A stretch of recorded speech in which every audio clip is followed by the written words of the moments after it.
Face this way, apparently.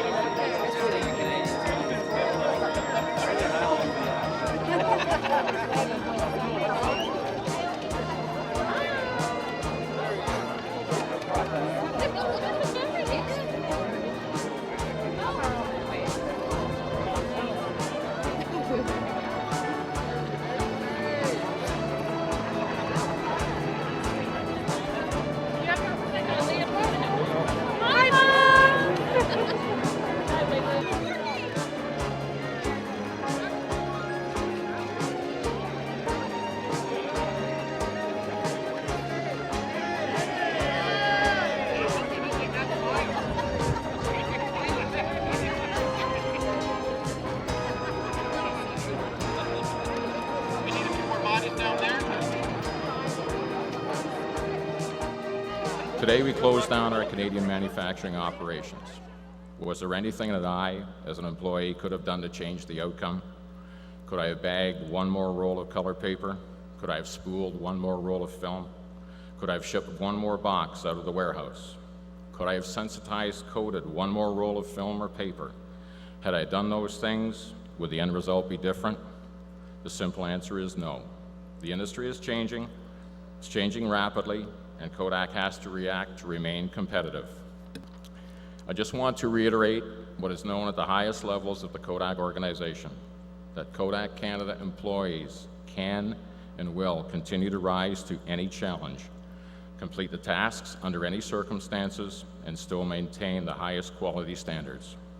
I want to personally thank each of you, from myself, the manufacturing leadership team, the operations team, the whole Kodak management team.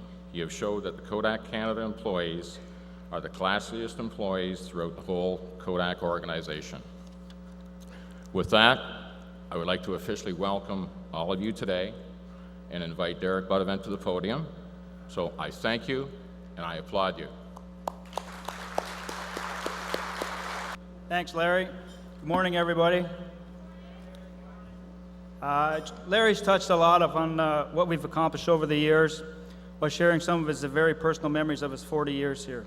So I'd like to take a few minutes to share how we got here today. What we once knew as change is now a transformation.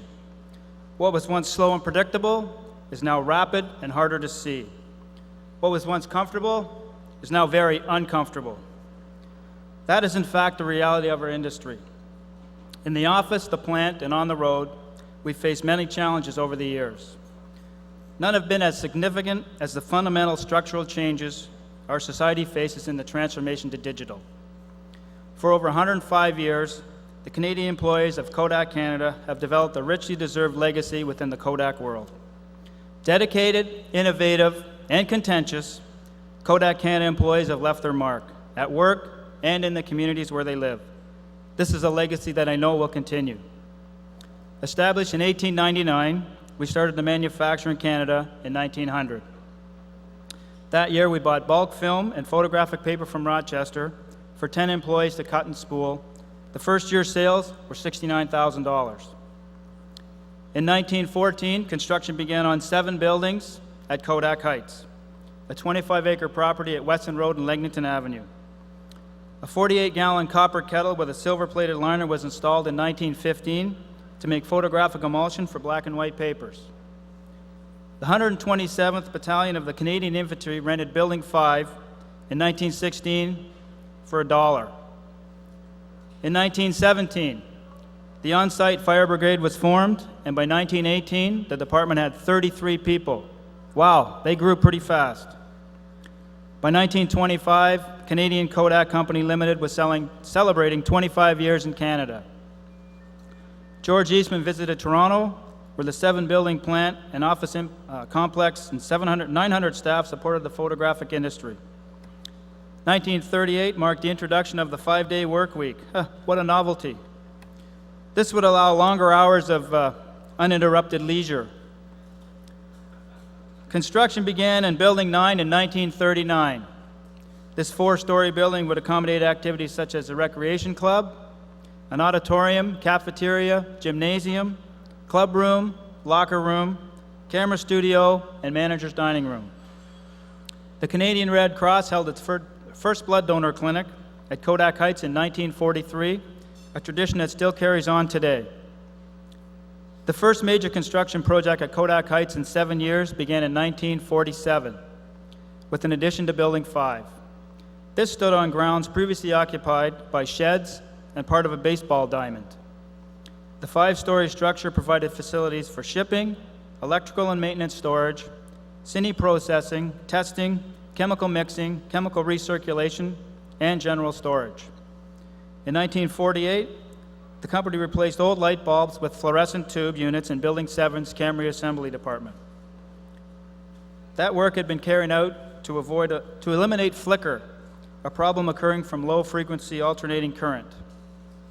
A year later, the most modern equipment available for interdepartmental and outside telephone communication was put to use at Kodak Heights. This equipment included automatic switching. A new addition was added to Building 3 in 1955 to house a new paper coating machine. 3 years later, in '58, Kodak dedicated a new building, Building 10, for its paper packaging department. This brought the total number of on-site buildings to 10 and would complete a 5-year, $5 million expansion program of paper manufacturing facilities.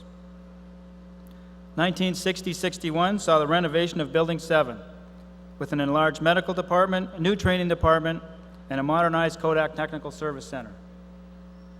The 60s were years of significant change. Construction of a new distribution facility, Building 11, began in 1962. While in '63, Kodak announced a big expansion program with construction of a new manufacturing plant. Designated Building 13, the film and coating structure increased the company's square footage total to approximately 1,040,000 square feet, or nearly 25 acres. In '64, the first computer was installed at Kodak Canada. The IBM 1401 replaced the punch card system that had been used for entering dealer orders and performing many other accounting functions. By '68, an expansion program had begun for Building 11, allowing an extra 42,000 square feet of expansion for the company's wage standards, industrial engineering, data processing, payroll and customs, and traffic departments. 1968 also saw Canadian Kodak purchase 200 acres of land in Brampton because of space problems existing here at Kodak Heights. 1975, Kodak landmarks, the twin 59-year-old water towers, were dismantled from atop Buildings 3 and 5. Construction also began on a new Building 4, providing facilities for a consumer center and an enlarged apparatus service department. New technologies, changes in the competitive environment, and changes in demands of the world markets and service goals to our customers all contributed to the Toronto expansion program in 1986. More than 130 projects addressed the consolidation of operations in Toronto, the upgrading of photographic operations, the installation of automated finishing and handling systems, and the construction of an 18,000 square feet meter automated warehouse and distribution area. In 1988, Kodak Canada Inc. and Eastman Chem Inc. announced the construction of a bottle polymer manufacturing plant scheduled for completion in 1990. By January 1992, Kodak Canada became the first total company unit within the Eastman Kodak organization to achieve MRP2 Class A certification. In January '93, the British Standards Institute registered manufacturing and supply to the International Quality ISO 9000 standard following an audit. The PET plant was also registered. December 1994, the new power plant was completed. After equipment installation and testing, the plant was expected to be operational by September 1995. And the rest, as they say, became history. Whether black or white or color, on glass, in rolls or sheets, coated, single or two-sided, perforated or not, performed with a quill pen, pencil, computator, calculator or computer, dictaphone, stenopad or computer, switchboard or computer switcher, molded, repaired, maintained, assembled, picked, packed, shipped or cross-stacked, wide rolls or short rolls. We've done it here and done it here well.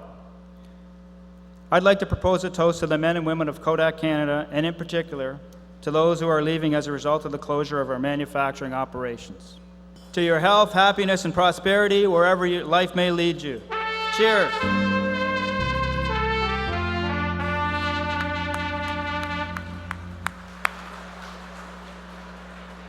Thank you. I can now officially say good afternoon. Please join me in welcoming the President of Kodak Canada, Mike Ducey, to the podium.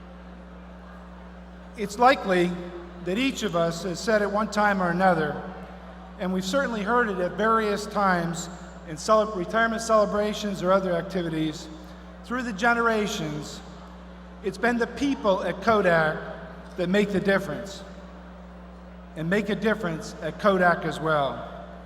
Never has that been any truer than today. A very special welcome to everyone who could join us today. To all Kodak Canada employees, both past and present, we have over 500 retirees with us today, from as far away as Nova Scotia and British Columbia. Now, the closing of manufacturing operations really marks the end of an era and the beginning of a new one here at Kodak Canada. This is a very significant day for us, and to pass without ensuring we took the opportunity to recognize the significant contributions that each of you has made to Kodak Canada and to Eastman Kodak would not have been appropriate. Over our 105 years in Canada are rich in history, innovation, and exceptional people. It is a legacy that deserves celebration. This location is one of several manufacturing sites that we've had in Canada, and obviously one of the largest and longest over time.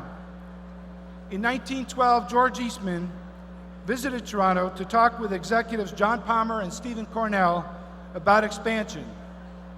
For the record, that was also the first year of the wage dividend. In 1913, 25 acres of rolling farmland at Weston Road in Eglinton were purchased at a cost of $5,000 an acre. The name Kodak Heights became popular name and property shortly thereafter. In 1914, construction began on 7 buildings, and the rest is history. For those of you who were with us this morning, Derek covered a number of years and a number of events as we went through time. Kodak workers have a legacy that has withstood the test of time here at Kodak Canada. Over the years, as you saw in the films, many families and generations of families have worked here. You've met spouses here, you brought your children here as summer students and watched as they established careers with Kodak. You've worked with parents, aunts, uncles, and in some instances, grandparents. Many of these families are represented here today. Over the years, it would seem that if Kodak sold it, we produced it here at Kodak Canada. In black and white and color, you've coated, rolled, spooled, sheet, cut, boxed, assembled, converted, repaired, accounted for, and collected, repaired, planned and promoted, called on, serviced, and supported, all while developing true friendships that have adapted to the ever-changing times. As you know, the photographic industry is not the first to confront a major technology-driven change. We are not even experiencing the first transformation within our industry. Kodak was built on the shift from glass plates to roll film. By giving people easy access and inexpensive access to pictures, George Eastman made Kodak an icon. Over the many decades, and through all that has changed, you've worked hard and set examples for the rest of the Kodak world to follow. You've responded to any challenge the corporation has put in front of you.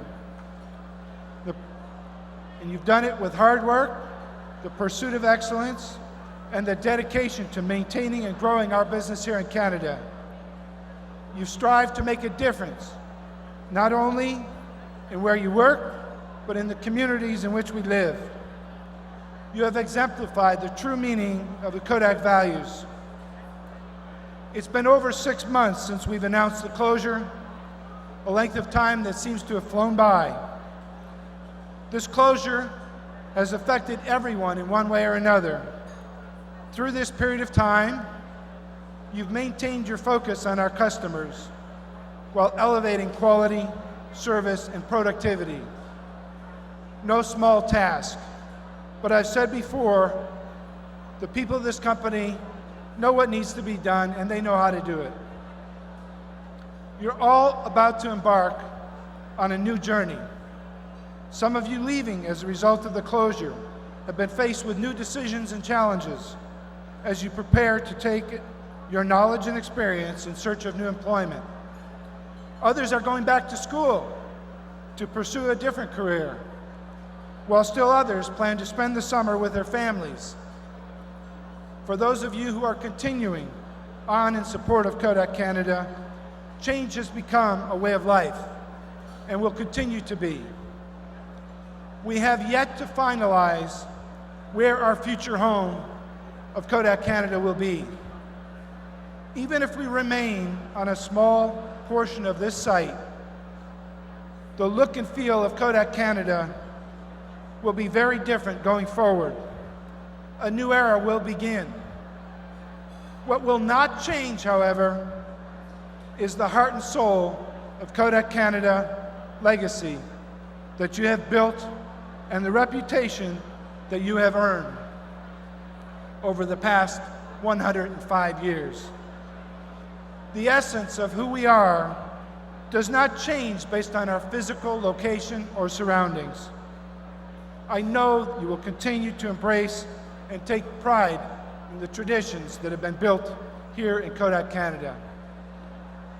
So as each of you begin this journey, I'd like to share with you the words of Sir Winston Churchill. Success is not final. Failure is not fatal. It is the courage to continue that counts. Please take this opportunity today that presents itself to spend time together, enjoy the food and the exhibits, get your picture taken in the back with friends and old acquaintances, share the memories, and relive those special Kodak moments.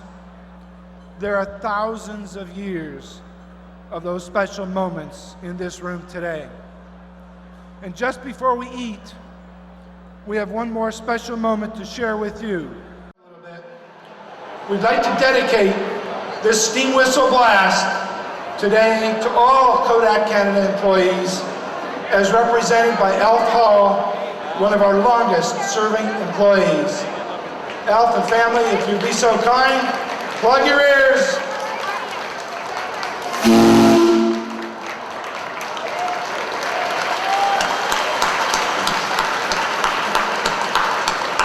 Give it a good one, Alf.